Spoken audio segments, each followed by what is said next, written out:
um texto com os irmãos. É um texto extremamente conhecido, Salmo de número 34. Glória a Deus. Salmo de número 34.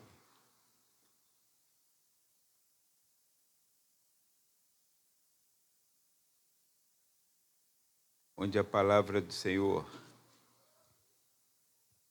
eu vou ler pelo menos 3 versos iniciais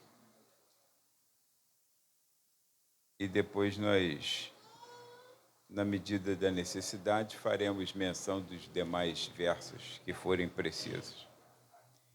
Capítulo 34, ou seja, Salmo 34, os versos 1, 2 e 3, a palavra do Senhor diz assim: Louvarei ao Senhor em todo o tempo.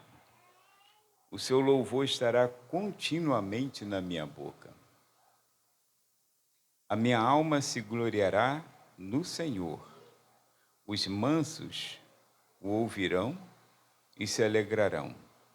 Engrandecei ao Senhor comigo, e juntos exaltemos o seu nome. Amém.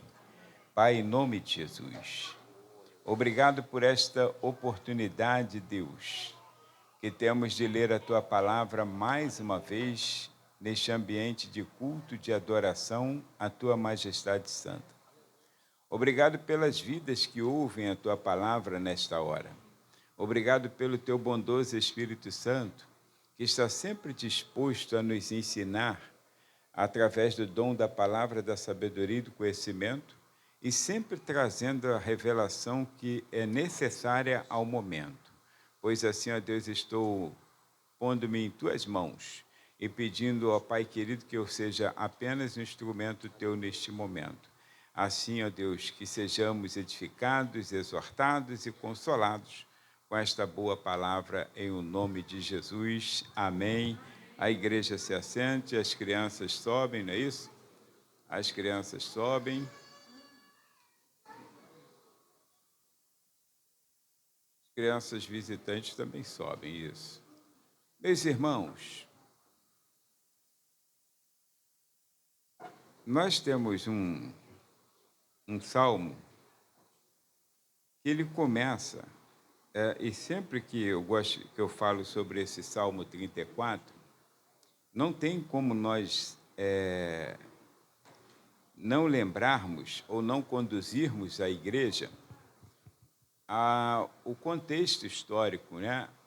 A situação em que o autor do Salmo ele viveu para chegar a essas decisões que hoje nós observamos no Salmo 34, que dado a situação em que Davi viveu, dentre muitas situações, mas essa acho que ele sentiu assim o peso mesmo da situação, viu a morte pela Greta, e então ele, pelo grande livramento que o Senhor lhe deu, aí ele registrou alguns ensinamentos, ou alguns ensinos fundamentais para um bom relacionamento com Deus. Porque nós sempre falamos sobre adoração, agora mesmo cantamos hino, falando sobre essa questão de adorar, mesmo em situações mais adversas.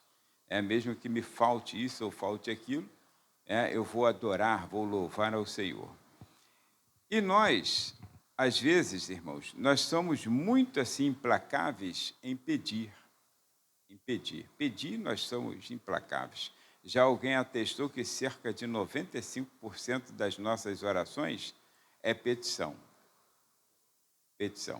E talvez os outros 5% seja gratidão. E em onde fica, então, o louvor e a adoração na oração? Porque adorar ao Senhor é imprescindível. Louvar a Deus é extremamente necessário para um bom relacionamento com Deus. Pedir e dar-se-vos-á, é importante. Agradecer, fundamental também. Mas, irmãos, adorar a Deus não quer dizer que seja quando estou pedindo ou quando estou agradecendo. Mas são atitudes que, às vezes, nós deixamos de tomar, por isso, às vezes, não adoramos a Deus como Jesus falou. Lembra que ele estava falando com pessoas religiosas? Que elas diziam assim, vocês adoram lá, nós adoramos aqui. Aí ele falou, nem lá nem cá, o Pai procura adoradores que o adorem em espírito e em verdade. Então, o Salmo 34, os irmãos sabem o contexto, né? Até o próprio texto aqui já diz, a epígrafe, né, do Salmo, diz assim, Davi louva a Deus, que respondeu às suas súplicas e exorta a confiar nele. Aí o Salmo de Davi, quando mudou o seu semblante perante Abimeleque, que o expulsou e ele se foi. Então você já sabe que a história se deu quando Davi estava sendo perseguido. Eu gosto de lembrar que é pelo seu sogro, para livrar um pouco a sogra, né? Que é sempre mal vista, né? Aí Davi estava sendo perseguido pelo seu sogro, Saul, e então Davi fugiu. E em 2 ocasiões ele esteve na terra dos filisteus, como se fosse um abrigo. Ali ele ficou um período de tempo. Só que numa das ocasiões descobriram que era Davi que havia matado o herói Golias, né, dos filisteus, o gigante Golias. Aí então o prenderam e o levaram ao rei. Só que Deus deu sabe aquela orientação instantânea assim? E Davi fez assim uma espécie como se ele tivesse louco, e então começou a babar pela barba, fazendo a postura de um louco mesmo, aquele comportamento de alguém que estava totalmente desmiolado. E o rei então repreendeu os seus soldados, olha como Deus trabalha, né? Repreendeu os seus soldados e mandou soltar Davi. Aí Davi, então, com essa alegria no coração, ele já era um adorador implacável, então ele registrou esse salmo. E quando ele escreve estas linhas, ele não sabe que chegará até nós. Ele não tem noção de que isso vai percorrer séculos e séculos e chegar aos nossos ouvidos. E esse salmo que nós deixamos falando, irmãos, ele então resultou para nós em decisões, ou seja, essas decisões, melhor dizendo, que Davi trouxe, o salmo, a experiência resultou em decisões. E essas decisões de Davi, aí nos trouxe, irmãos, revelações ou ensinamentos fundamentais para um bom relacionamento com Deus, que é tudo o que queremos, estar bem com Deus. O primeiro ensino que ele nos traz está nos versos 1 a 3 que nós lemos, irmãos, que a adoração a Deus precisa ser um modo de vida. A adoração a Deus não é apenas cantar. Nós cantamos, ensaiamos, vamos cantar, mas se fosse cantar apenas, alguns de nós talvez nunca chegássemos ao nível de adorador, porque, como eu gosto de lembrar, tem pessoas que desafinam até batendo palma na igreja, não tem? Bate palma contrário ao que o hino está ocorrendo. Então, não seria essa apenas o cantar, a cantoria, mas a adoração a Deus, segundo Davi está falando nos primeiros 3 versos que nós lemos, ela passa a ser um modo de vida.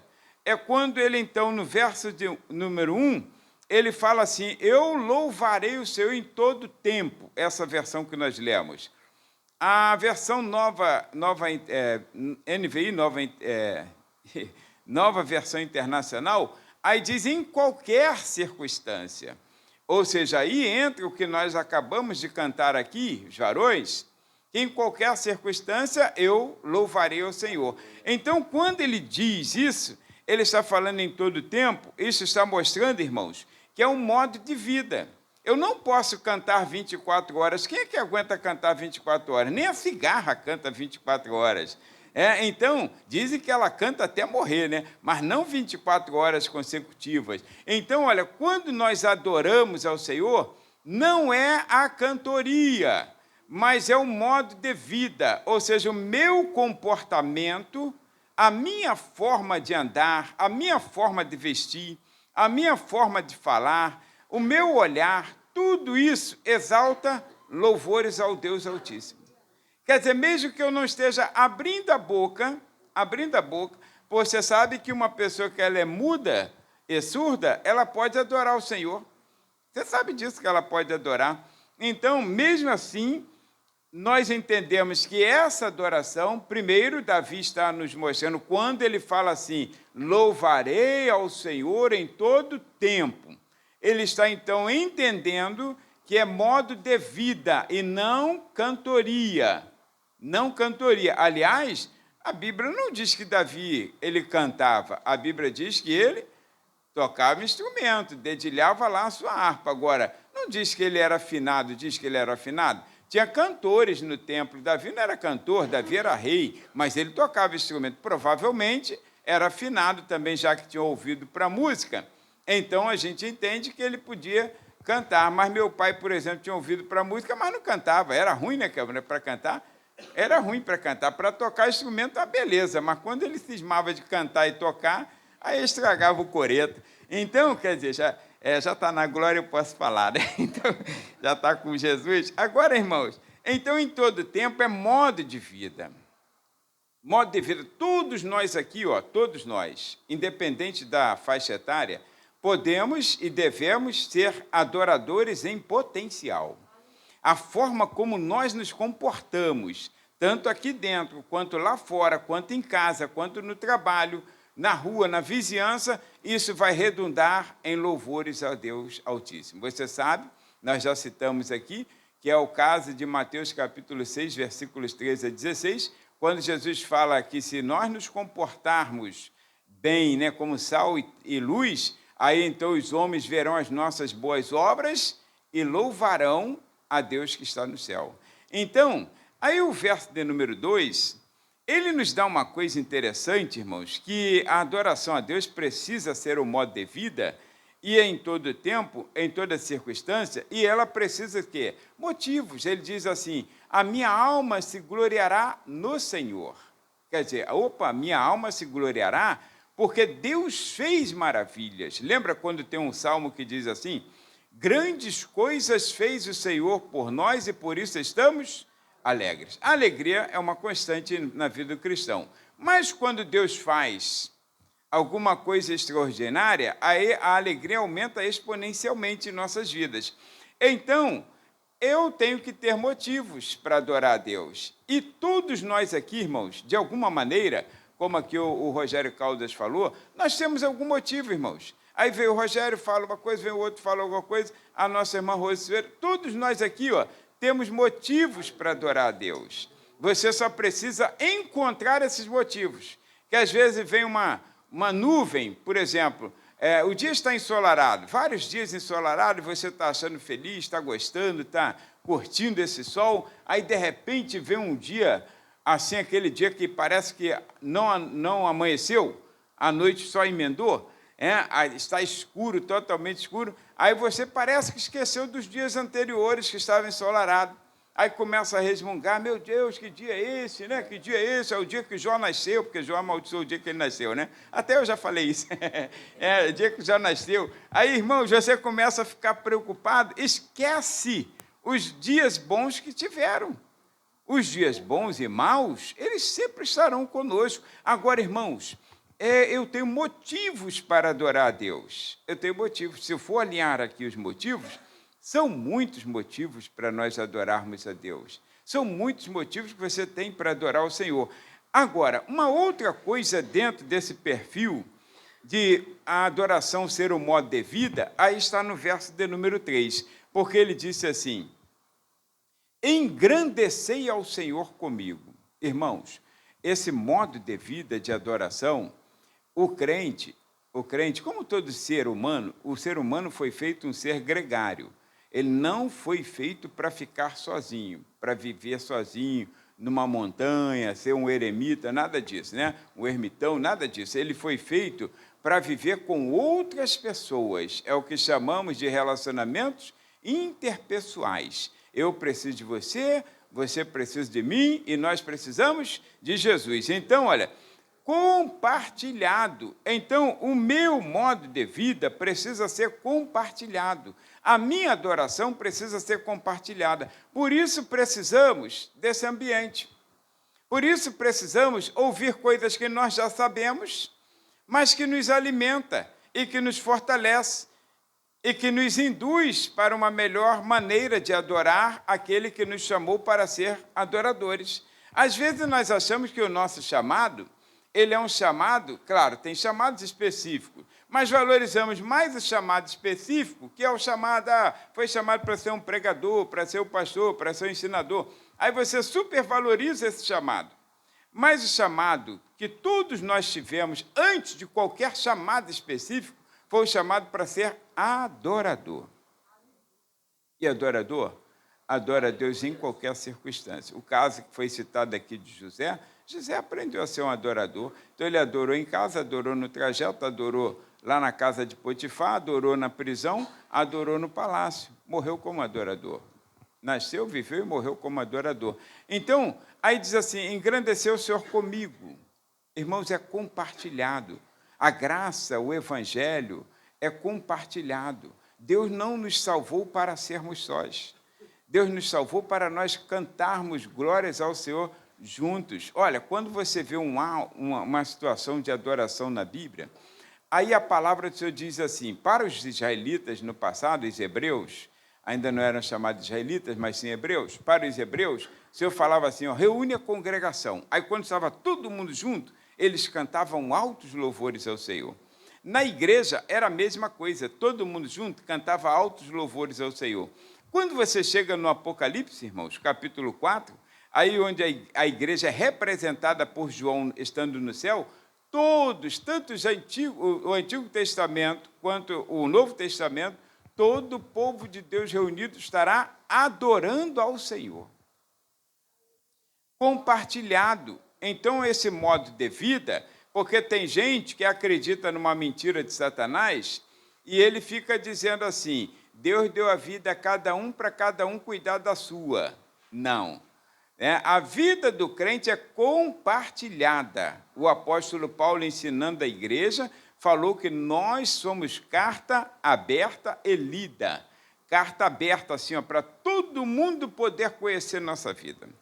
Não é o íntimo, a intimidade que você tem, como aqui foi bem dito aqui pelo Rogério Caldas, não é essa intimidade de você, então, falar assim, falar os teus pensamentos, os teus projetos, não. Porque a inveja, ela existe, né? E ela é perigosa. Está escrito em Provérbios 27:4, que cruel é o furor, impetuosa a ira, né? Mas quem parará perante a inveja? Quem consegue ficar de pé perante a inveja? Ninguém, porque a inveja está no coração, tu não conhece a cara da pessoa.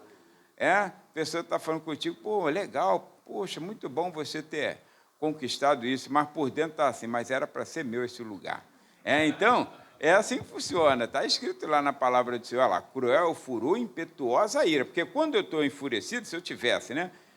É raro me ver enfurecido, mas se eu estiver enfurecido, mas eu me enfureço também, tá, gente? Aí, quando eu estou enfurecido, ou enfesado, né? Aí o que acontece? Aí logo a pessoa vai perceber, fulano hoje está estranho, né? Melhor não chegar perto, não. Se estiver irado, também me percebe pela fisionomia, mudança de olhar. Agora, irmãos, inveja, eu posso estar olhando para vocês assim e achando que está tudo certo, te elogiar. Elogiou o bigode do Raoni hoje, né? O Raoni está com o bigode invocado, bonito, né? Mas não é inveja não, tá, Raoni? Não quero teu bigode não, tá? Não gosto de bigode, né? Mas tá bonitinho o bigode dele, né? Então, tá invocado mesmo. Então, olha, mas, irmãos, a adoração, o modo de vida é compartilhado. Você é meu irmão, eu sou teu irmão em Cristo Jesus. Nós vamos juntos morar no céu. Então, vamos nos acostumar a adorar o Senhor? Não caia naquela mentira do adversário, que ele diz que você hoje não precisa de um lugar para cultuar. Não caia, né? Que a gente fala igreja é uma expressão comum, que todo mundo conhece, que a igreja, na verdade, é o povo de Deus, né? Lavado e remido pelo sangue do Cordeiro. Mas a gente chama o templo de igreja, que é natural. Isso aí não é um erro, não, uma colocação comum, geral. Então, mas não caia nessa mentira que eu não preciso de igreja para cultuar. Eu preciso. Eu preciso estar com os irmãos. Eu preciso cultuar, preciso bater o papo, preciso conversar com os irmãos. Eu preciso disso. Eu preciso, e você também precisa. Então, todos nós precisamos. Então, primeiro ensino que o Davi acaba nos trazendo é que a adoração a Deus, irmãos, precisa ser um modo de vida. E esse modo de vida, em todo tempo, com motivos reais e compartilhado. Convide alguém para adorar contigo. Lembra de uma situação simples em que Jesus falou assim, um homem, ele tinha 100 ovelhas, perdeu uma, procurou sozinho, mas quando ele achou aquela perdida, aí ele convidou os amigos para cultuar com ele, para se alegrar com ele, lembra disso? Aí a mulher tinha 10 dracmas, 10 moedas, perdeu uma. Quando ela achou, não convidou ninguém para a faxina, ninguém. Mas ela fez uma baita faxina. Quando ela encontrou, chamou as suas amigas para se alegrar com ela. Assim também aconteceu com o filho pródigo. O homem tinha 2 filhos, perdeu um. Quando ele voltou, fez uma baita festa. Porque, irmãos, nossa vida precisa ser assim. Adoração compartilhada. Por isso fazemos culto e ações de graças, enfim. Esse que a gente já conhece, né? Agora, há um segundo ensino, que aí eu apanho os versos 4 a 7. Um segundo ensino que o Salmo 34 nos traz, irmãos, esse ensino é fundamental para um bom relacionamento com Deus, tá? Um bom relacionamento. Que relacionamento, irmãos? Existem relacionamentos e relacionamentos, assim que a gente usa a expressão, né? Aí tem pessoas, por exemplo, são casadas, aí tem uma família. Existe existe relacionamento conjugal e existe bom relacionamento conjugal, não tem? Existe bom relacionamento familiar, está lá o pai, mãe, filho, mas existe bons relacionamentos familiares, ou não? Existe, é diferente, é uma comunhão, uma troca, ou seja, esse compartilhar que nós acabamos de falar. Então, nesse relacionamento com Deus, precisa ser um bom relacionamento. Aquele relacionamento que nos aproxima, aquele relacionamento que nós ficamos mais transparentes do que já somos para com Deus e passamos a conhecer como é que funciona esse relacionamento homem-Deus. Porque é um relacionamento, irmãos, de alguém perfeito com alguém imperfeito, aí você sabe qual é o elo de ligação desse relacionamento imperfeito com o imperfeito é a graça. Graça é um poder que sustenta um relacionamento de fraqueza. Por isso, quando Paulo falava assim, já era para mim, estou fraco, aí o Senhor falava, Paulo, a minha graça te basta, porque o meu poder se aperfeiçoa na fraqueza. Então, essa graça, ela sustenta esse relacionamento com Deus. Então, não é por mérito, mas quando eu aprendo a me relacionar, fica mais fácil. Então, o que nós aprendemos com as ações de Davi, nos versos 4 a 7, que nós não lemos, vamos ler agora, versos 4 a 7, o que nós aprendemos? Aprendemos, irmãos, que Deus sempre está, esse é o segundo ensinamento do Salmo 34, ensinamento fundamental para um bom relacionamento com Deus, que Deus sempre está disposto a um coração adorador. Isso é muito bom saber. Sabe aquela coisa que fala assim com a pessoa? Não fala para todos, mas fala, conta comigo para o que der e vier. E tem gente que fala isso de verdade, tá? Conta comigo para o que der e vier. Porque os amigos de verdade, já disseram com sabedoria, não nos visitam na prosperidade, mas na adversidade eles vêm sem convite. Está lá juntinho, juntinho. Por isso que eu acredito que aqueles 3 que foram visitar Jó eram amigos de verdade. Tudo bem, falaram besteira, mas eram amigos de verdade, porque quando Jó estava o homem mais rico do Oriente, eles não apareceram, mas quando Jó se tornou o mais pobre do Oriente, lá estavam eles com ele. Ficaram 7 dias sentados na cinza, de jejum também, sentindo aquela fedentina da doença de Jó, das feridas, e sofrendo com ele ali. Isso é amigo, irmãos. Agora, observe uma coisa. Deus sempre está disposto a um coração adorador. Olha o que está escrito. Busquei ao Senhor. Agora é a oração. Busquei ao Senhor. Aí diz aqui, e ele me respondeu. A busca de Davi, naquele momento em que nós falamos do contexto histórico, é claro que foi uma busca instantânea.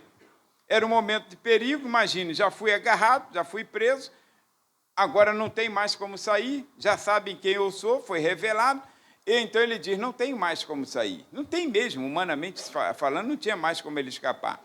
Então, certamente que no coração dele ele buscou o Senhor. Senhor, tem misericórdia de mim, socorre-me.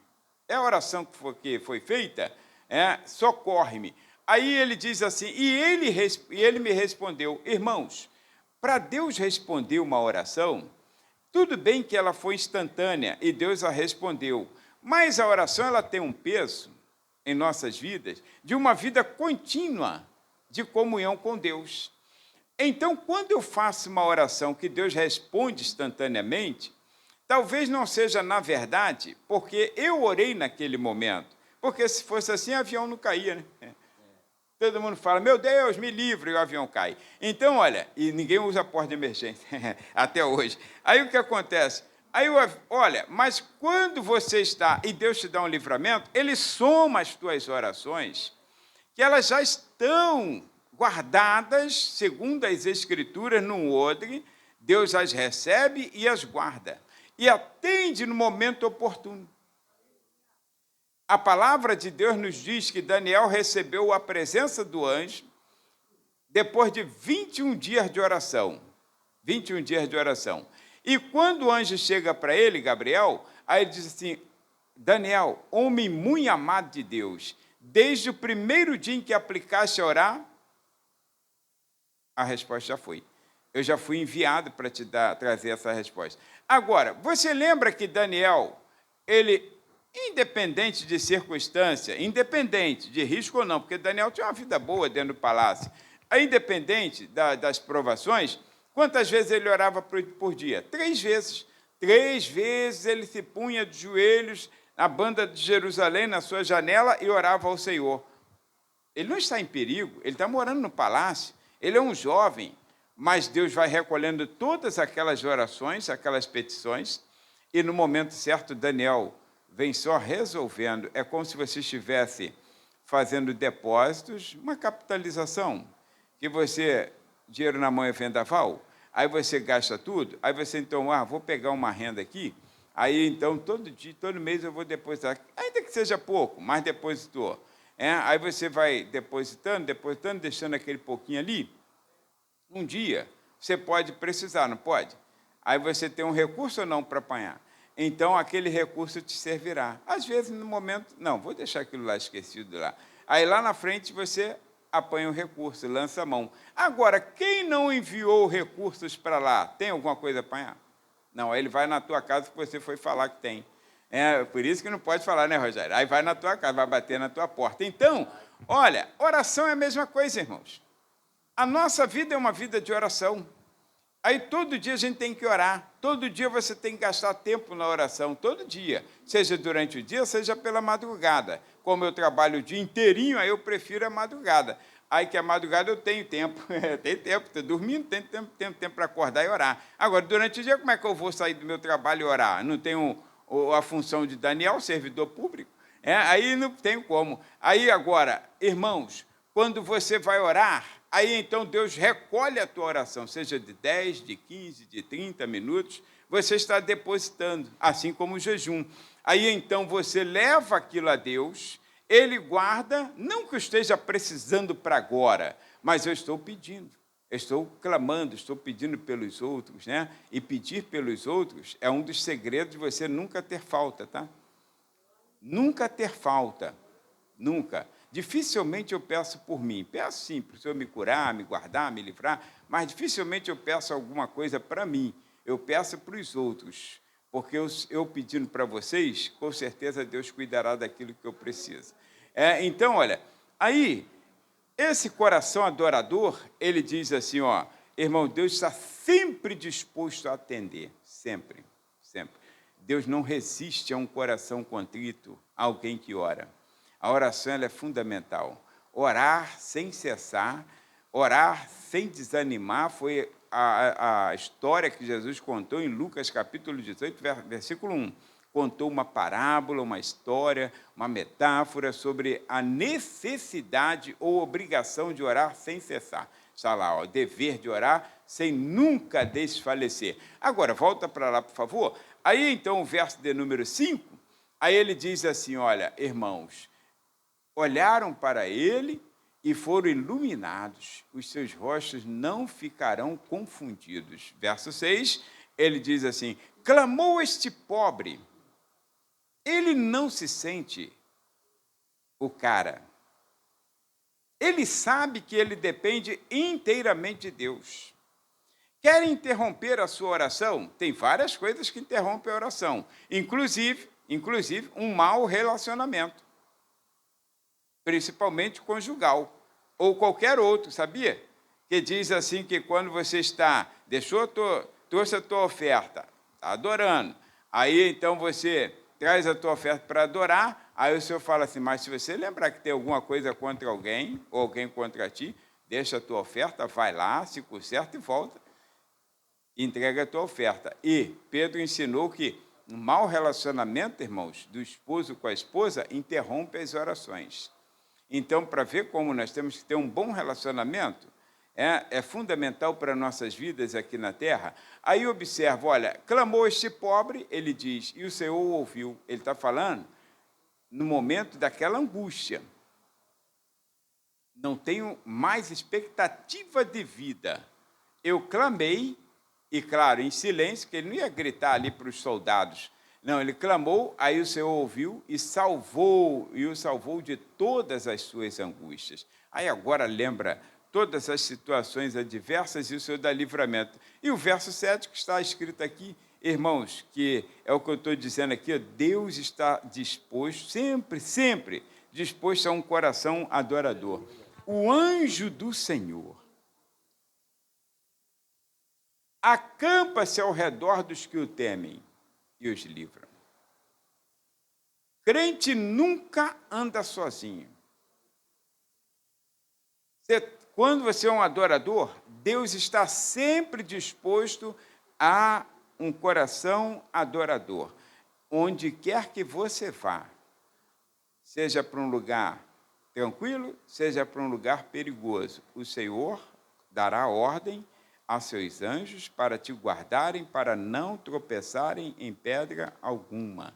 Ele põe um anjo ao redor dos que o temem e os livra.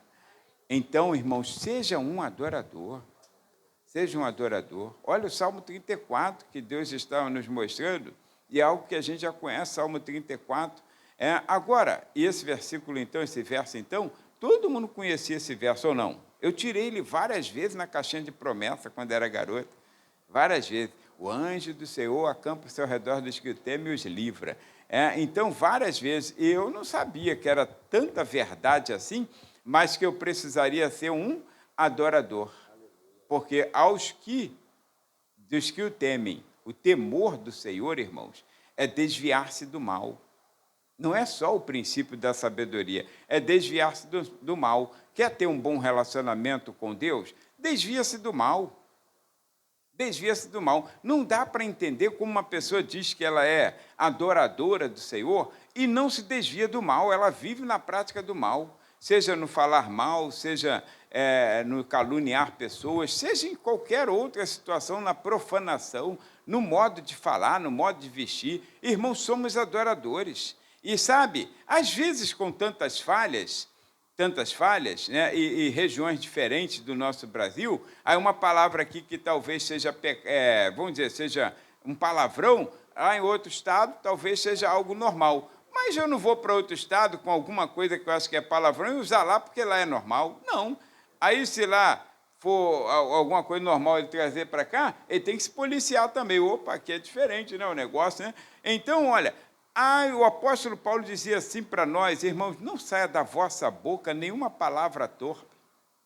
Nenhuma palavra torpe. E essa palavra torpe, ela significa, quer dizer, nojenta ou improdutiva. Foi a mesma fala que Jesus, só que Jesus falou assim, não saia da vossa boca nenhuma palavra ociosa. O que é um ocioso? É o preguiçoso. Preguiçoso é produtivo? Não, preguiçoso é improdutivo. Então, não saia da vossa boca nenhuma palavra improdutiva.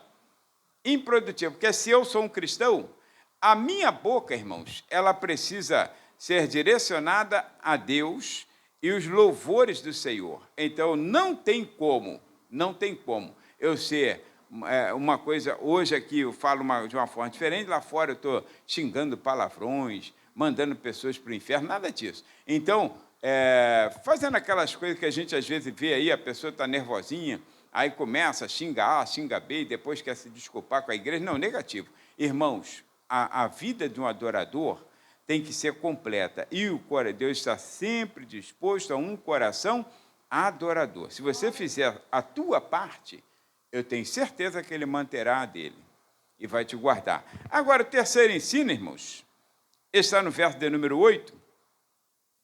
Quer dizer que esse terceiro ensino que ele traz, né? Ou seja, fundamental para um bom relacionamento com Deus. Ou seja, o relacionamento com Deus, guarda isso que eu vou falar dentro desse verso aí, ele é pessoal e intransferível.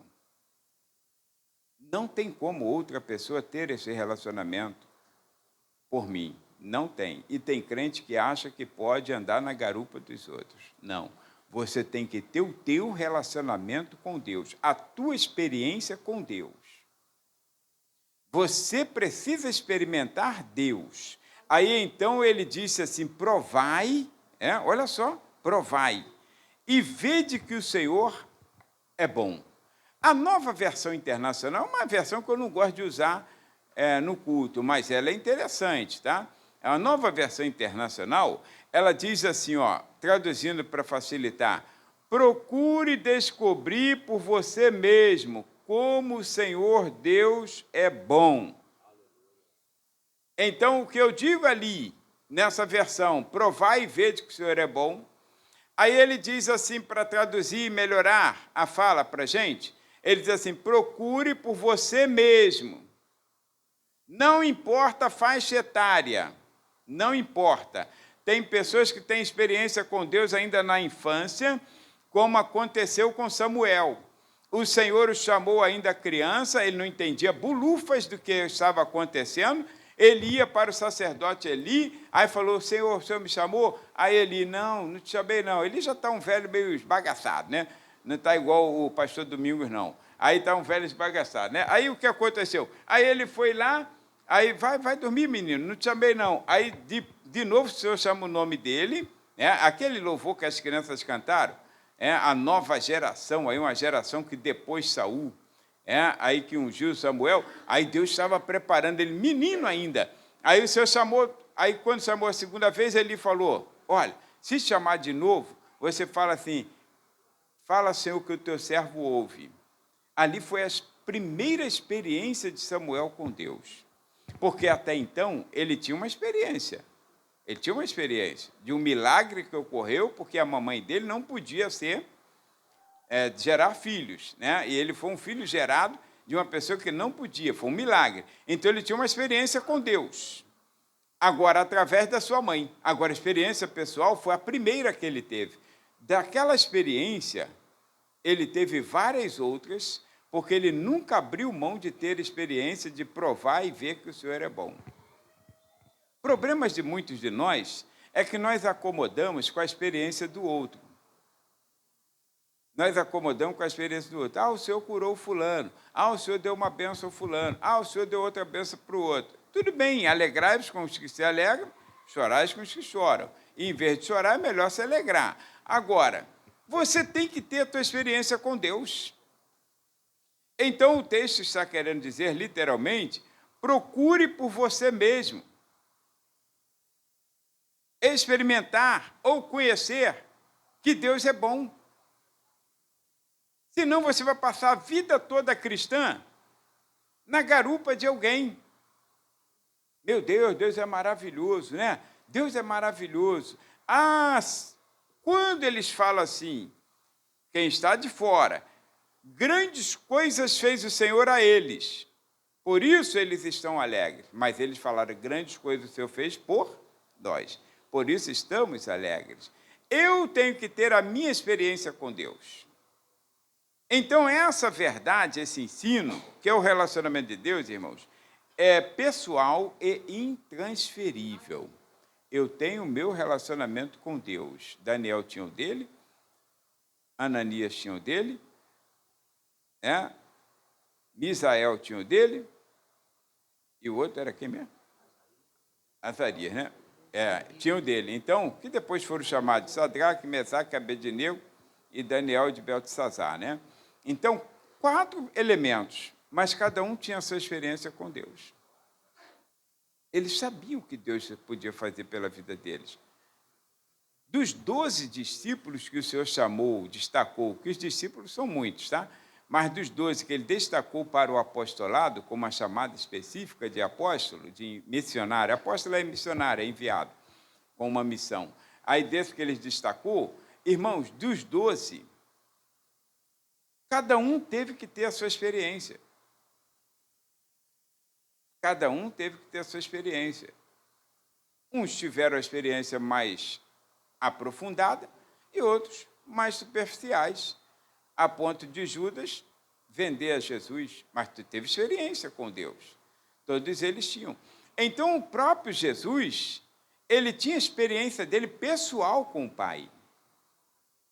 Agora, você quer viver uma vida cristã e não quer ter uma vida de experiência com o Pai, com Deus? Não é cantar. Cantar é muito bom. Não é cantar. Hoje eu vou adorar o Senhor. Aí chega aqui e canta. Irmãos, será que isso é adoração? Será que cantar é, de fato, vamos dizer, o clímax da adoração? Não. O teu culto começa lá. O nosso culto é emendado. Começou de manhã, quando você acordou, aí você veio para a escola dominical, participou, cantou, ouviu a boa palavra, né, ministrada hoje pelo trabalhador Wellington, voltou para casa, ainda no clima de culto, de adoração, e veio agora à noite, já veio adorando, porque se apenas fosse cantar, aí alguém aqui talvez tivesse ficado com a boca fechada, que tem gente que não gosta mesmo de, não é assim a praia dele cantar, né? Aí ele passa o culto todo com a boquinha fechada. Aí depois vem um pregador e fala assim, boca de ferro, dá glória aí. Irmãos, adoração não é cantar. Adoração não é cantar. Fala alto aí comigo, glória a Deus. Adoração não é isso, irmãos. Adoração é uma intimidade que você tem com Deus. E esse culto, essa adoração, esse relacionamento, ele é pessoal e intransferível. Intransferível. Jesus nos ensinou isso. É pessoal e intransferível. Ele fazia a própria parte dele para que as pessoas observassem como era feito. Tinha um momento de culto, de seguir uma planilha de culto? Claro que tinha. Lembra lá na Páscoa, um dia desse eu preguei sobre isso aqui, na Páscoa, que tendo cantado o hino, foi para o Monte das Oliveiras, né? Aí Jesus cantou os hinos. Eu até falei quais foram os salmos, né? Aí eu dei uma palhinha aqui dos salmos que Jesus cantou naquele dia da Páscoa. E então, aí ele foi, era o momento dele. Agora, embora seja coletiva, a experiência dele com Deus é única, pessoal e intransferível. Por isso que uma pessoa não pode ser salva por outra pessoa. Não pode, por tabela. Cada um de nós temos um compromisso com Deus, com a nossa alma e a nossa salvação. É uma decisão pessoal e intransferível. Quando diz a palavra que o Senhor mandou o seu Filho como dádiva, né, como presente ao mundo, ele disse assim, para que todo aquele, ou seja, que nele crê, não pereça, mas tenha a vida eterna. Então, é pessoal. A pessoa creu, então, logo está salva. Se ela não creu, não tem como eu ajudar essa pessoa. Então, olha, aí o quarto ensino, que o nosso tempo vai esgotando, o quarto ensino, irmãos, que nós temos no Salmo 34, o quarto ensino é fundamental para um bom relacionamento com Deus, está no verso de número 11, eu vou pular agora, tá? O verso de número 11, que é entender que o temor a Deus, que é respeito, reverência. Temor, eu falei que é amar o bem e odiar o mal, né? É temor, é respeito, é reverência, é ter medo de Deus, é ter respeito, ter reverência. Aí ele diz assim, temor a Deus define o papel do adorador. Define o papel. Tu já viu quantas pessoas profanam a casa de Deus? Quantas pessoas não estão mais, assim, preocupadas com o que Deus pensa a respeito? Porque a pessoa chega a um ponto que ela acha que a casa de Deus ela pode fazer o que ela quiser. E o pastor, principalmente, se ele não tomar cuidado, ele acha que ele pode fazer o que ele quiser. Que se ele quiser fazer alguma coisa errada, aí o senhor tem que aprovar. Não, não funciona dessa forma. Eu posso até fazer, e Deus pode até não me tirar. Isso eu tenho fundamentação bíblica, mas um dia eu posso ter o pescoço quebrado. Porque o próprio Eli, como nós falamos, ele vinha cometendo muitos erros e permitindo que seus filhos profanassem a casa do Senhor, profanassem a casa do Senhor. Agora, ele os tirou de imediato? Não, mas no tempo certo. Morreram os 2 filhos, aí morreu a nora e ainda morreu Eli. Deus acabou com aquela raça. Então, pode acontecer, a pessoa pode profanar, mas haverá um tempo em que Deus, então, ele tirará toda essa corja e limpará a sua casa, porque ele tem na mão a pá e a eira, lembra disso? Então, quando diz aqui, define o papel do adorador, aí sim são os versos 13, 14 e 15, dentro do verso 11, porque o verso 11 primeiro, quando nós lemos lá, que ele diz, vinde meninos, ouvi-me e vos ensinarei o temor do Senhor. Então, a priori, irmãos, eu sei que temor do Senhor é o princípio da sabedoria, e eu gosto desse texto, mas eu gosto mais do que o temor do Senhor é odiar o mal e amar o bem. Em outras palavras, é odiar o que Deus odeia e amar o que Deus ama. Aí, quando eu quero amar o que Deus ama e odiar o que Deus odeia, eu estarei sempre fazendo a sua vontade. Nunca vou andar na contramão. Então, a minha vida se intensificará como a vida de um verdadeiro adorador.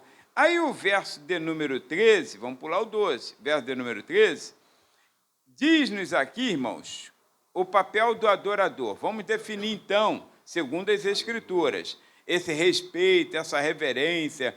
Suponhamos que todos aqui, acredito que até seja, vou até corrigir a fala, vamos dizer que todos aqui sejamos realmente adoradores verdadeiros, já temos uma comunhão com Deus, essa intimidade com Deus. Então, entramos na casa do Senhor. É claro que quando você tem esse sentimento de adorador, não precisa dizer que você tem que guardar o teu pé quando entrar na casa do Senhor. Precisa? Dali para cá, irmãos, é outro ambiente. Dali para cá é outro ambiente. Nós aprendemos, quando crianças, a temer ao Senhor. Nós aprendemos, quando crianças. E quando já éramos jovens, eu ainda não era trabalhador, tinha 17, 18 anos. Aí, então, a igreja não tinha zelador, tinha zelador, mas não tinha quem lavasse a igreja estava em obra, chão de cimento, a gente fala chão batido, cimento grosso é batido, né? Aí, então, estava lá, aí vem o culto dos jovens, era dia de sábado. Aí, aqueles jovens, tudo para lá de manhã ensaiar, todo mundo. Não é igual agora, não, tem que ficar ligando, mandando WhatsApp, por favor, venha, meu Deus, eu te suplico, venha, não. Falou que não tinha nada de WhatsApp. Sábado, tal hora, 8 horas da manhã, ensaio, está todo mundo lá. Não precisava estressar com ninguém. Aí, detalhe, quem é que lavava a igreja? Os jovens lavavam a igreja. Já estava no ensaio, terminava o ensaio, dali mesmo já lavava a igreja, preparando para o sábado à noite. Já lavava a igreja. Aí chegava a hora de limpar as cadeiras do púlpito. Aí quem é que quer ir lá no púlpito? Aí fica, eu não vou. O outro também não vou, não. Porque nós fomos ensinados a respeitar o ambiente. Aí ninguém ia, ficava sujo. Ninguém ia, porque ficava todo mundo com medo de ir e Deus reprovar. Irmãos, as pessoas também não se dão respeito. Né? As pessoas não se dão respeito. Por isso que está essa bagunça. Hoje tu vê político em cima do púlpito, né? Que não é crente. Se o político for cristão, tudo bem, mas político não crente, irmão, por favor. Por favor. Percebe que aqui a gente tem os obreiros que são separados para o que chamamos de ministério. Então, eles assentam aqui. Quando um membro da igreja vai dirigir um culto, né? Aí, então, a gente pode, senta aqui, dirige o culto daqui. Aí ele senta, é membro em comunhão com a igreja. Agora, percebe que ninguém mais chega hoje e vai sentar no púlpito, porque tem ordem. E Deus respeita a ordem. E nós aprendemos assim. Aí, então, eu aprendo quando eu entro, tem que temer ao Senhor. Eu tenho que ter o meu princípio de temor a Deus. E olha, irmãos, quando nós fazemos isso, aí, então, esse vai definir a minha vida de adorador, esse temor. Está escrito ali no verso 13, esse homem que teme ao Senhor, que vai ser ensinado o temor de Deus, que foi ensinado. No caso agora, vamos dizer, eu fui ensinado, então ele guarda a língua do mal. E os seus lábios de falarem enganosamente. Olha, você conhece algum crente que canta, que prega, que ora, que faz trabalho até de libertação, não tem medo não, faz trabalho de libertação, que sai às ruas para evangelizar, mas que não guarda a língua do mal? Conhece alguém assim? Fala demais. E fala enganosamente. E aquele chamado, então, fofoqueiro, que nunca se converte. Quem aqui já viu aqui, já ouviu o testemunho de ex-fofoqueiro? Quem? Já ouviu? Já ouviu de ex-bruxo? Quem já ouviu o testemunho de ex-bruxo? Eu já. Quem já viu o testemunho de ex-traficante? Ex-prostituta, ex-prostituto? Já. Ex-bandido da boca? Já. Ex-bate-bola? Já também, aqui na igreja. Agora, quem já ouviu o testemunho de ex-fofoqueiro? Ninguém, irmãos, porque eles não se convertem. Não se converte. Ele continua. É o espírito de engano que sai da parte de Satanás e entra na vida da pessoa. E se não tomar posse na vida da pessoa, eu vou até corrigir a fala, mas ele fica encostado. Olha, eu lembro quando estava no seminário, isso em 1980 e alguma coisa, 85, aí então, o pastor, não era pastor ainda, né? Era o irmão que tinha sido, durante um bom tempo, servidor de Satanás.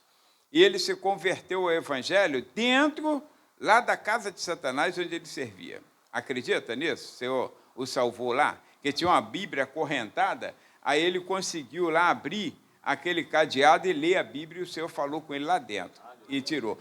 Aí o Senhor, então, lhe manteve um dom. Ele via o mal. Assim como o Senhor lá mostrou, quando ele leu a Bíblia e orou, a oração dele, segundo ele, já faleceu. Ele já era Senhor. Aí ele falou assim, ele orou, o Senhor falou, Senhor, se eu estou realmente no lugar errado, abre os meus olhos para que eu veja. Aí, quando ele falou isso, o Senhor abriu os olhos dele, ele viu aquilo empesteado de demônio. Empesteado de demônio. Aí ele se converteu ao evangelho.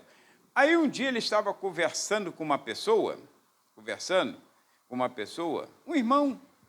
Aí o irmão começou a falar, aí chegou uma outra pessoa, encostou perto dele, falou, tem um negócio para te contar. Aí começou a falar mal. Quando ele começou a falar mal da outra pessoa, ele viu quando o demônio ficou em pé, do lado daquela pessoa que estava falando mal. Quer dizer, não entrou, mas ficou soprando no ouvido. Irmãos, guarda a tua língua do mal. Tu tem noção de quando você calunia alguém, não dá mais para voltar atrás? A palavra sai como flecha e não tem mais como retornar. Já atingiu. Toma muito cuidado. Então, o verdadeiro adorador, ele guarda a língua do mal. Agora, tem um montão de gente falando que é adorador, fazendo programa na internet, irmãos. Vídeos na internet, metendo malha em A, metendo malha em B, falando de cantor, falando de pastor, falando do irmão, falando não sei mais de quem, prejudicando e trazendo escândalo. A verdade, mas é verdade. A verdade, ela tem que ser como maçãs de ouro em bandeja de prata. na língua de Eurípides, ele falava assim: o sábio tem que ter duas línguas, uma para falar a verdade e a outra para falar o que é oportuno. A verdade nem sempre é oportuna, ela tem que ser o momento certo. Não é oportuno. Chega lá na boca, lá no tráfico, aí diz para o cara: ó, tu tá cheio de arma aí, ó, mas se tu morrer agora, se vier um cara aí, uma facção, encher você de tiro, tu vai para o inferno agora. Duvido que ele fala. Falou, abençoado, deixa abençoe. Abençoado. Duvido que ele tem coragem, mas quando chega aqui na igreja, só encontra crente com cara de bobo, aí ele quer falar a verdade. Você quer boca de ferro, você quer isso, quer aquilo. Verdade precisa ser falada a seu tempo. A palavra dita a seu tempo são como maçãs de ouro em bandeja de prata, algo raríssimo e preciosíssimo. Olha, então, primeiro, um crente verdadeiro não usa de engano, não é 7-1, não é 7-1, fala e cumpre, pega emprestado e devolve, paga aquilo que está devendo. Irmãos, o crente é assim, irmãos. O crente é assim. Crente não pode ser 7-1. Tem gente que é 7-1. Meu Deus do céu, tem um que diz que é crente, pegou R$20 comigo, já tem uns 3 ou 4 anos. Não é daqui da igreja, não, que se fosse da igreja já tinha pedido a exclusão. R$20. Irmãos, é muito 7. Esqueci não, hein? Aí, a última vez que ele falou, não esqueci, foi agora, em 2026, que ele falou. Aí eu falei, imagine se tivesse esquecido. Imagine. Eu fico pensando assim, como esse camarada vai para a igreja e consegue adorar o Senhor? Como, irmãos? É aquele tipo que vai comprar na cantina, já estou dando a deixa, vai comprar na cantina, pode comprar ali para pagar depois, pode, mas paga, irmãos, paga. Por favor, limpa teu nome. A única coisa que nós temos, irmãos, é o nome. E o nome precisa ser limpo. Eu preciso pregar o evangelho, eu preciso dirigir o culto, preciso cantar louvores ali no ar livre. Aí imagina eu dirigindo o culto e, meu Deus, vem o meu credor lá, aí me esconder. Não! Preciso falar com verdade, preciso viver a verdade. Aí o verso 14 já nos mostra, irmãos, que o nosso papel definido como adorador, irmãos, é de benfeitor e pacífico. Olha, aparta-te do mal e faze o bem, procura a paz e segue. É possível viver em paz com todos os homens? Não. Mas a Bíblia fala assim, no que for possível, no que depender de você, viva em paz com todos os homens. Ou seja, faça a tua parte. Faça a tua parte. Mas tem gente que é brigão demais. Tem gente que é brigão demais. Ele briga no trânsito, ele briga em casa, ele briga com a mulher, ele briga com o cachorro, ele briga com o filho. E detalhe, não tem motivo não, tá? É só porque o gato mudou a posição de dormir. É porque o gato mudou a posição. Por que você está virado para lá, se você já dorme para cá? Aí, não, irmãos, por favor, aparta-te do mal, faz o bem. Seja benfeitor, seja bom com os vizinhos. Seja bom com os vizinhos, irmãos. Olha, estou há 33 anos aqui, vou fazer dia 30 de junho, se Deus permitir. 33 anos aqui, nunca arrumei um problema com um vizinho nenhum aqui. Nunca arrumei. Nenhum. Eles podem não saber meu nome. Pode não saber meu nome. Porque tem gente que a gente não sabe o nome. Ele pode não saber meu nome, mas sabe a minha conduta. Duvido que eu arrumo problema com alguém. Nem quando eu ganho uma bolada nas costas ali. Foi aquela bolada nas costas de adúltero, não, né? O pessoal fala aí, não, bolada literal ali na praça. Passei ali, o camarada chutou a bola, ela veio nas minhas costas aqui, ó. Aí, eu não tenho o hábito de falar sangue de Jesus tem poder, porque eu tenho temor de Deus, né? Que as pessoas falam, até se vê uma barata, sangue de Jesus tem poder, e eu tenho medo. Aí, então, ganhei a bolada nas costas, peguei a bola, devolvi para lá. Não chutei, porque se eu chutasse, ele ia achar que eu estava de afronta. Porque, irmão, eu sou tão ruim nesse negócio de bola, que se eu chutar na direção do irmão Rogério, vai pegar o Kelby lá no canto. Vai. Sou muito ruim. Aí eu já peguei com a mão, porque na mão dá. Aí eu joguei para lá. Aí, pô, desculpa aí, eu de terno e gravata. Desculpa aí, pastor. Mas quando eu fiz assim, eu quase falei, vai, ô mula de balão. Mas eu não falei não, só pensei. Mas pequei assim mesmo, né? Pequei assim mesmo. Mas não falei para não dar confiança a Satanás, irmão. Tá? Você tem que ser pacífico, né? Agora, olha, irmão, versículo 15, verso 15. Irmão, perfil do adorador, honesto, irmãos. Os olhos do Senhor estão sobre os justos, os seus ouvidos atentos ao seu clamor. Se você for justo, honesto, não estou falando da justificação pela fé em Cristo Jesus, não. Estou falando da tua justiça humana. Você é uma pessoa justa. Preza por aquilo que é certo. Preza por aquilo que é certo. Tá? Você anda correto. Se a pessoa está certa, você vai pelo lado certo. Nada de ficar na contramão, não, porque você é favorecido, não. Olha, os olhos seus estão sobre os justos. Você precisa se preocupar? Não, você é um adorador. Quando você é justo, irmãos, quer as coisas certas, o que é dos outros é dos outros, o que é meu é meu. Não quero nada que seja dos outros, nada. Eu quero que for meu. Aí veio o troco a mais. Tem crente que está arriscado, irmãos. Fala assim, Deus hoje me abençoou. Deus hoje me abençoou. O caixa me deu um troco a mais. Ó, irmãos, que justiça é essa? Ele vai pagar aquilo no final do dia, no final da prestação de contas. Acha uma carteira com dinheiro e tem documento. Joga os documentos fora, fica o dinheiro. Vou contar um testemunho aqui, mas não conta essa parte. Vou contar um testemunho. Irmãos, não é justo.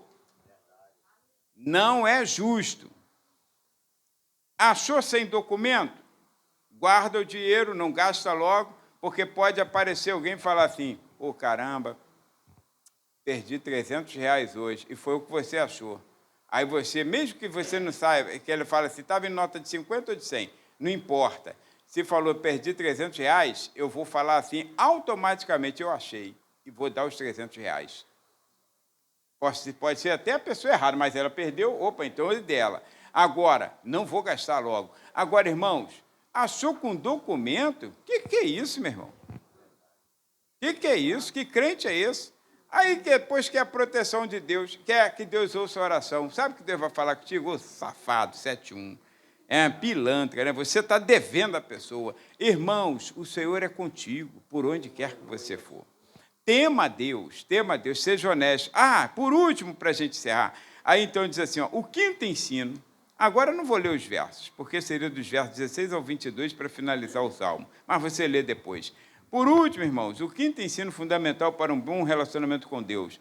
Manter a convicção de que Deus cuida dos verdadeiros adoradores. Está aí nos versos 16 a 22. Os olhos do Senhor estão sempre sobre os justos. Mas os 16 a 22 vai mostrar que Deus, irmãos, Ele sempre cuida dos verdadeiros adoradores nos mínimos detalhes.